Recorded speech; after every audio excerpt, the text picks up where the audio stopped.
আপনি ব্যবসা শুরু করতে চাইছেন? তাহলে জেনে নিন, প্ল্যানিং বা প্রজেক্ট কাগজে কলমে তৈরি করার পর যে জিনিসটি আপনার সবথেকে এবং প্রতি মুহূর্তে প্রয়োজন হবে সেটি হলো টাকা বা মূলধন। আর অনেকেই বলবেন, আমার ইচ্ছা তো আছে ব্যবসা করার, কিন্তু যথেষ্ট টাকা নেই, বা আমার ব্যবসা আছে কিন্তু ছোট, কি করে ব্যবসা বড় করব, টাকা কোথায় পাবো? প্রচুর প্রচুর মানুষের একটাই প্রশ্ন, লোন কে দেবে, কিভাবে পাবো, তার জন্য কিসের প্রয়োজন? তাই আজ এই সমস্ত প্রশ্নের উত্তর দেওয়ার জন্য আমি সুজয় আর আমাদের কোম্পানির সলভ বিজনেস কনসালটেন্সির তরফ থেকে ব্যবসা বা বিজনেস লোনের ওপর একটি স্বচ্ছ ধারণা দেওয়ার জন্য মার্কেট সার্ভে করে একটি বাস্তব সার্ভে রিপোর্ট আপনাদের সামনে তুলে ধরতে এসেছি। আপনাদের লোন সম্পর্কে সমস্ত প্রশ্নের উত্তর আপনারা পেয়ে যাবেন এবং এই বিষয়টির ওপর আপনাদের একটি স্বচ্ছ ধারণা তৈরি হবে। তাই সকলকে অনুরোধ, প্রথমেই এই ধরনের বাস্তব বিজনেস টিপস, প্রজেক্ট ও মার্কেটিং টিপস সম্বন্ধে জানার জন্য চ্যানেলটিকে সাবস্ক্রাইব করে রাখার অনুরোধ রইল এবং বেল বাটনটি প্রেস করে দেবেন সমস্ত নোটিফিকেশান পাওয়ার জন্য। লোন সম্বন্ধে বলতে হলে প্রথমে বলি, আমরা মার্কেটে বিভিন্ন প্রকার লোনের কথা শুনে থাকি, যেমন home loan, car loan, education loan. কিন্তু আমরা আজকে শুধুমাত্র আলোচনা করব বিজনেস লোন বা ব্যবসার লোনের সম্পর্কে। এই বিজনেস লোন বিভিন্ন প্রকারের হয়, কিন্তু তার মধ্যে আজকে আপনাদের বলবো আপনি কি লোন পাবেন।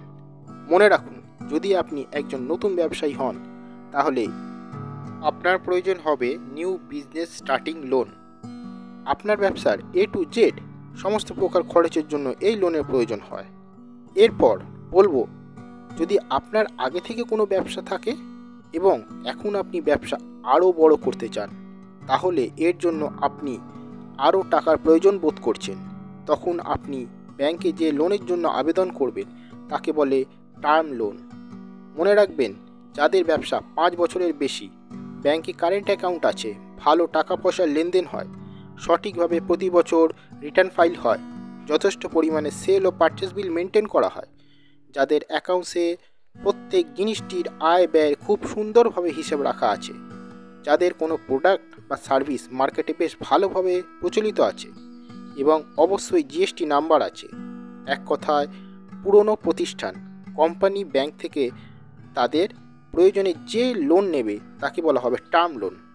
ব্যবসার ডেভেলপমেন্ট, কোনো প্রোডাকশন ইউনিট থাকলে তার প্রয়োজনীয় জিনিসপত্রের জন্য এই লোন পাওয়া যায়। এই লোনের বিশেষ সুবিধা হলো ব্যাংক এই লোন পরিশোধ করার জন্য লং টাইম দেয়, প্রায় 8 থেকে 10 বছর, কোনো কোনো ক্ষেত্রে আরও বেশি। এরপর বলবো এমন আরেকটি লোনের কথা, সেটি হলো আপনি যদি চাকরিজীবী হন তাহলে আপনার স্যালারি সার্টিফিকেট দেখিয়ে ব্যাংক থেকে খুব সহজেই পার্সোনাল লোন পেয়ে যাবেন। স্যালারির পরিমাণ অনুসারে এই লোন পাওয়া যায়। এই লোনের টাকা আপনি নিজের কোনো ব্যবসা শুরু করার জন্য কাজে লাগাতে পারেন, তবে সম্পূর্ণ বিষয়টি আপনার ব্যক্তিগত ব্যাপার। আপনার স্যালারির টাকা থেকে লোনের টাকা শোধ করতে হয়। 2 বা 3 বছরের মেয়াদেই কম ইন্টারেস্টে এই লোন পাওয়া যায়।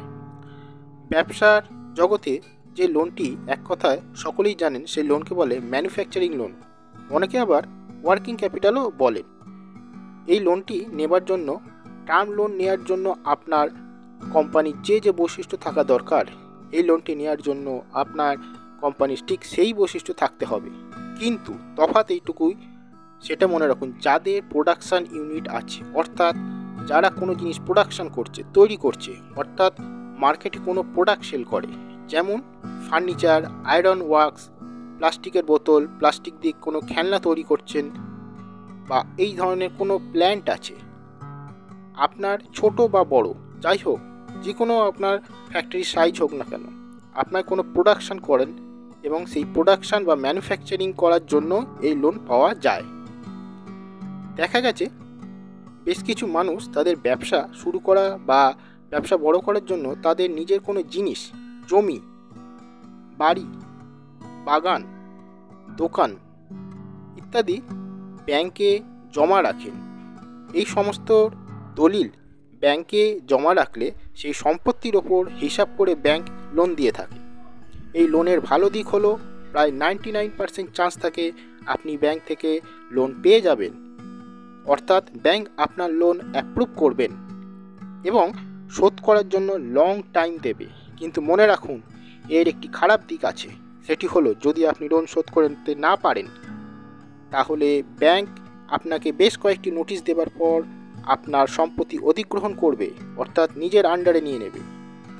এই ধরনের লোনকে মর্টগেজ লোন বলা হয়ে থাকে। আমাদের পরামর্শ, সব দিক বিবেচনা করেই এই ধরনের লোন নেবেন। টোটাল সম্পত্তির ওপর 40 to 50% বেশি লোন নেবেন না। যদি কোনোভাবে লোন পরিশোধ করতে না পারেন, তাহলে অর্ধেকটা সম্পত্তি অন্তত আপনার থেকে যাবে। বর্তমানে ছোট বড় ব্যবসায়ী প্রায় সকলের মধ্যেই এই লোনটি নেবার জন্য বেশ আগ্রহী হয়েছেন প্রত্যেকেই। সেই লোনটি হলো গোল্ড লোন। আপনার যদি সোনার জিনিস থাকে, তা ব্যাংকে বা কোনো প্রাইভেট গোল্ড লোন দিচ্ছে এই ধরনের সংস্থায় রেখে সেই জিনিসের বিনিময়ে আপনি খুব সহজেই লোন পেয়ে যাবেন। প্রতি মাসে শুধু ইন্টারেস্ট দিতে হয় এবং খুব সামান্য লোন শোধ করার অ্যামাউন্ট আপনি শোধ করবেন এবং লং টাইম ধরে শুধু আপনি এই লোনের পরিশোধ চালিয়ে যেতে পারবেন। শুধুমাত্র আধার কার্ড থাকলেই লোন পাওয়া যায়। এর জন্য কোনো ট্রেড লাইসেন্সেরও প্রয়োজন হয় না। বর্তমানে নতুন ব্যবসায়ী, ক্ষুদ্র ব্যবসায়ী, মহিলা, গৃহবধূ প্রায় সকলে যারা কিছু করার স্বপ্ন নিয়ে কাজ করতে চাইছেন, তারা এই লোন নেওয়ার জন্য খুবই আগ্রহী এবং তাদের মধ্যে এই লোন খুব জনপ্রিয় হয়েছে। সরকারি স্কিমেও আপনি স্মল, মিডিয়াম, লার্জ হিসাবে আপনার কোম্পানির বার্ষিক আয়ের লেনদেনের ওপর শর্ট বা লং টাইম লোন পেয়ে যাবেন। এখানে আমি সেই ধরনের কোনো সরকারি স্কিমের কথা উল্লেখ করছি না, কারণ আপনার যখন লোনের প্রয়োজন হবে তখন আপনি লোন পাবেন কি পাবেন না তা নির্ভর করে আপনার পেপার ওয়ার্কের ওপর। মনে রাখুন, আমাদের বাস্তব অভিজ্ঞতা লোন নেবার জন্য আপনাকে বেশ কয়েকটি পদ্ধতি অবলম্বন করতে হবে। যেমন, আপনি একটি ফাইল রেডি করবেন, যে ফাইলে থাকবে আপনার trade licence, Aadhaar card, pan card, IT ফাইলের সমস্ত কাগজ, কোম্পানির রিটার্ন ফাইলের কাগজ এবং আপনার যা যা প্রয়োজনীয় কাগজ আছে ব্যবসা সংক্রান্ত সেই সমস্ত কাগজ, এবং সবথেকে প্রয়োজনীয় প্রজেক্ট রিপোর্ট। প্রত্যেক ব্যবসার লোনের জন্য প্রজেক্ট রিপোর্ট খুব প্রয়োজনীয়।